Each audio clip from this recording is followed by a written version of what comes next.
Thank you for tuning in to Things I Shouldn't Say. And today, on this beautiful Sunday, I'm going to talk about God. I'm going to talk about spirit. I'm going to talk about the Most High. I'm going to talk about my journey. So, you may hear me referencing older versions of myself, but there's a phrase that I use, and I say, 10 years ago me. 10 years ago me. Because during this transformation phase in my life, I had to literally cut friends off. Like I had to have severing conversations, and somebody that I knew my whole life since I was a child. When I let them know that their behavior was not appropriate, and I am not willing to stay in this relationship, this friendship anymore. This man said to me, well, what would 10 years ago me say? Now, I don't know what he meant by that. But at the time of that conversation, 10 years ago me was addicted to Xans, addicted to Ativan, pretty much any benzo I could get my hand on, except for Klonopin. I hated that shit. But I was addicted to pills. I was drinking all the time. And I hurt myself seriously and ended up you know, on a grippy sock vacation.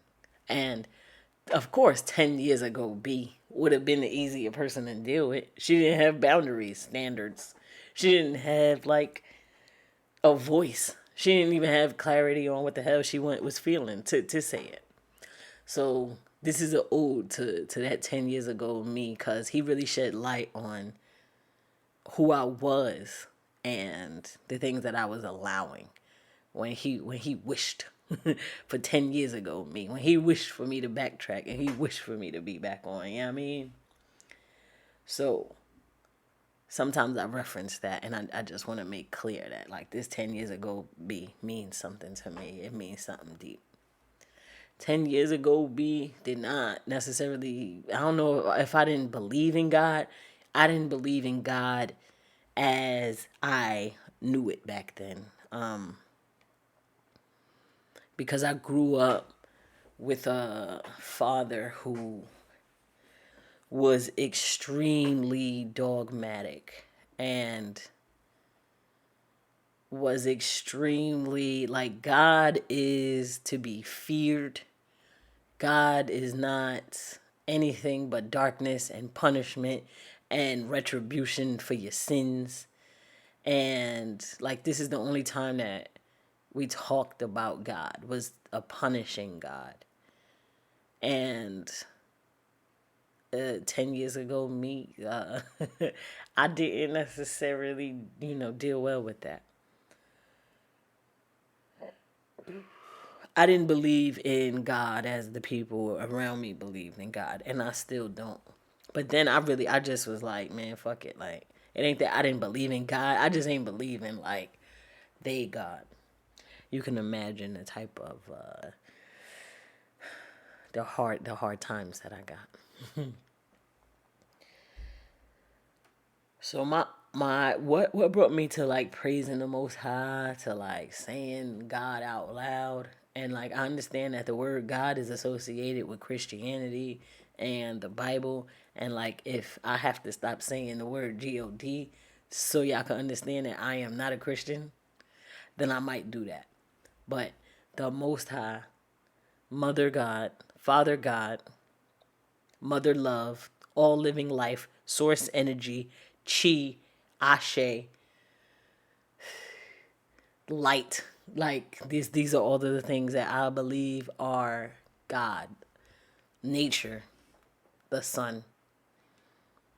I see the sun, I just start praying. I just be thankful. Thank you so much, man. Thank you for this light. Thank you for this warmth. Thank you for this heat.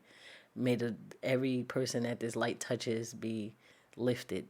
May their spirit be loved. That type of, I'm going to pray to the trees and the birds and the clouds and the sun and the moon and That's just God to me. And like, y'all can do whatever y'all like. I guess the point of this is you can do whatever you want. Like, you don't gotta stick to like a prescribed version of God. If you want to, if that's what you want to do, that's what you can do. But my advice to my 10 years ago self would be you find God in you. Like, I had to learn God. Like, how did I do that? So I guess the first thing would be I don't know what came first, the values or the music. I think it's gonna be the values. So I picked one of my values. You're gonna have to learn all of your values, your core values. What is important to you? And to me, love was my motivating factor. So in the beginning, just like God was not God, God was just love.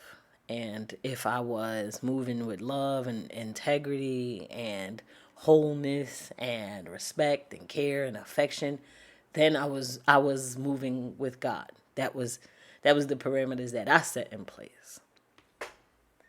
And then as I grew, like, it was the music, reggae music. One of my senseis, one of my mentors, just started posting gospel music on Sundays and saying, posting reggae music on Sundays. And it was just like, this is the real gospel music. And up until that time, I couldn't really listen to reggae. I liked the way it sounded, but I didn't listen to the music. But after that, I just found me a little playlist. I started listening, and it's just like, they do God in a beautiful way. Like, everything is energy is God. Everything is God. Everything you think, everything you believe, everything you see is God. There is a energy. I mean, except for the Babylon, except for Babylon. I don't want to be long winded here for no reason, and I could feel that right now because this is heavy. Like, I don't know how did I get here. Really, it's been years. And now I'm just out, like, reading the Bible. So I guess some deaths of some very important people, sudden deaths of people, just, I just felt like I needed to get closer to God in order to get closer to them and they spirit and to them and they, because I communicate with my dad. That's just that. And like, I didn't have a way to do that without God.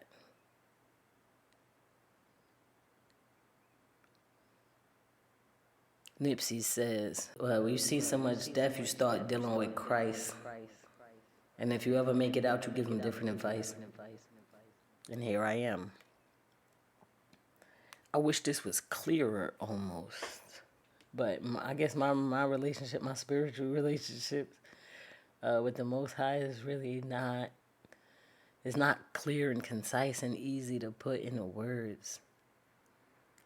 I guess what I'm trying to say is, like, you gotta figure it out. When I was trying to fit into my dad's version of a God worshiping someone, that it didn't feel good to me. I was not, no, like, no. His God is about judgment, death, reckoning. Like, I ain't never hear my man talk about just God in a loving, protective, inclusive, forgiving light. It's always doom and gloom with him and God. And my mom, who is, I will give her the benefit of the doubt because she was addicted to drugs and alcohol.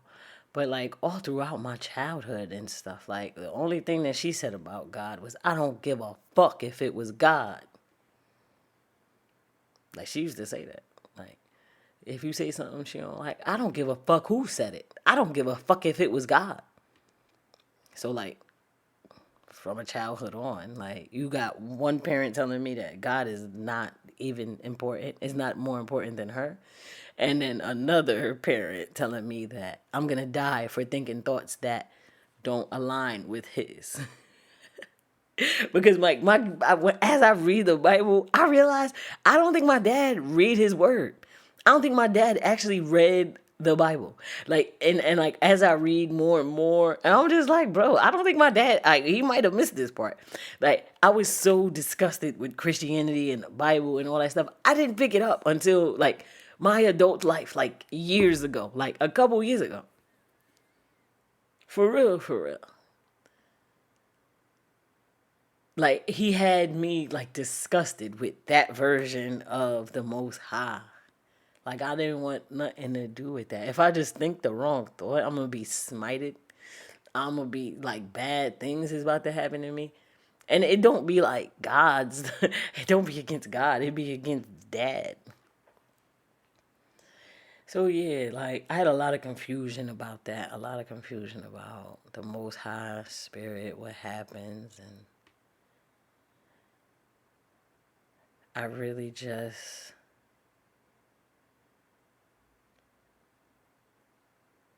I guess I'm trying to tell this story without telling about the nasty spooky shit, right? Like, I'm sure this doesn't sound as clear and concise as it was, because I don't want to get too spooky. I don't want to get too spiritual. I don't want to get too woo on you.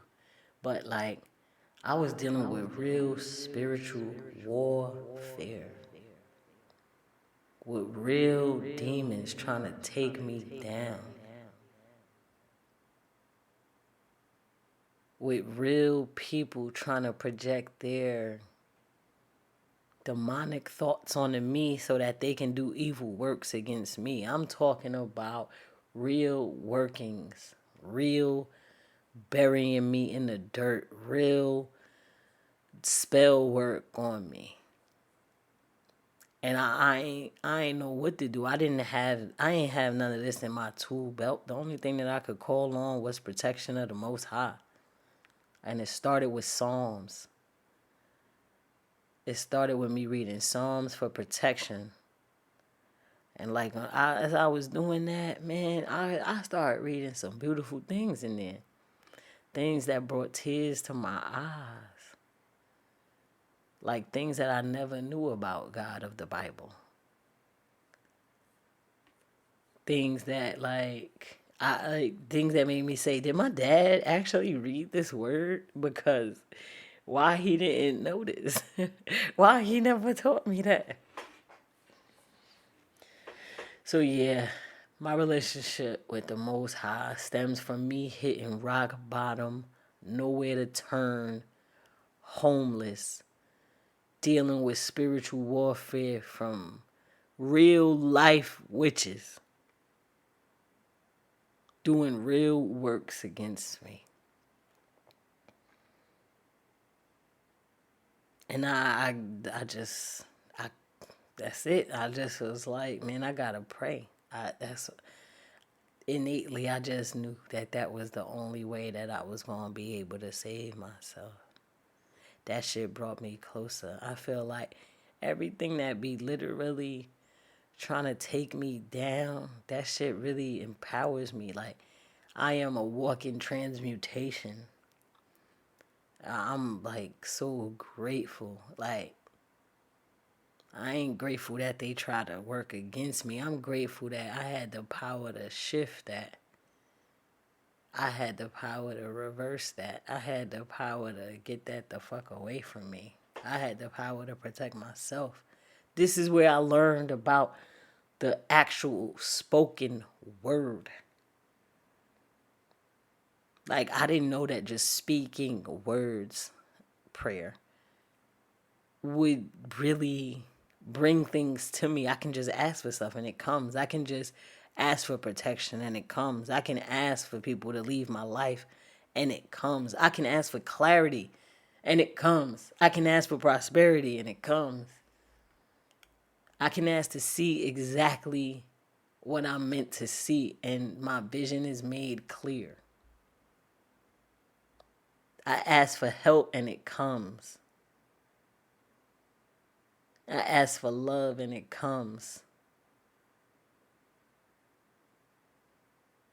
And that was the power of just me trusting spirit.